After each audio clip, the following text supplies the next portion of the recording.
Good morning बच्चों। आज मैं कक्षा 9 विषय विज्ञान के खंड का जीव विज्ञान के टॉपिक नंबर 3 जंतु ऊतक को वीडियो नंबर 20 के द्वारा पढ़ाने जा रहा हूं। तो प्रश्न है, जंतु ऊतक क्या हैं, ये कितने प्रकार के होते हैं। तो उत्तर है जंतु ऊतक या एनिमल टिश्यू ऐसे ऊतक जो जंतुओं में पाए जाते हैं। ऐसे ऊतक जो जंतुओं में पाए जाते हैं उन्हें जंतु ऊतक कहते हैं। कार्यों के आधार पर जंतु ऊतक निम्न प्रकार के होते हैं।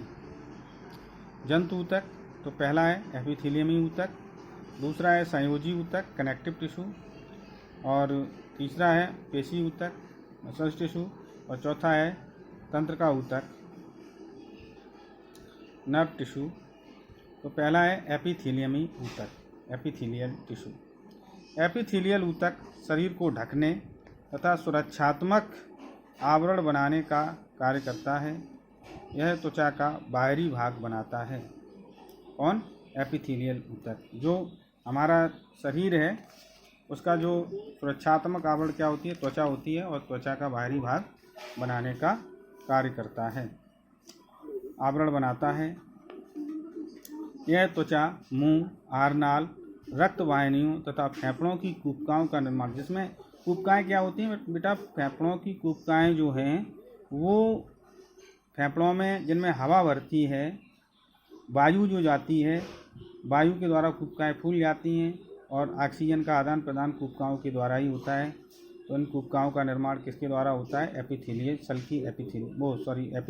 ऊतक के द्वारा। एपिथेलियमी ऊतक के प्रकार, टाइप्स ऑफ एपिथेलियल टिश्यू। कार्यों के आधार पर एपिथेलियमी ऊतक निम्न प्रकार के होते हैं। तो सबसे पहला है सरल सल्की एपिथेलियमी। तो इन ऊतकों की कोशिकाएं कैसी होती हैं? प्लेटनुमा होती हैं, चपटी होती हैं और समान होती हैं, षटकोणीय होती हैं, षटकोणीय। ठीक है।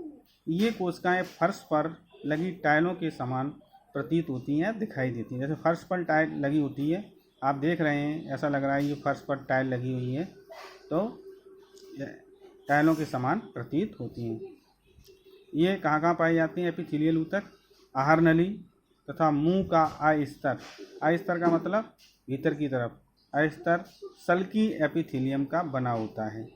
ये आप देख रहे हैं सल्की एपिथेलियम ऊतक की संरचना है।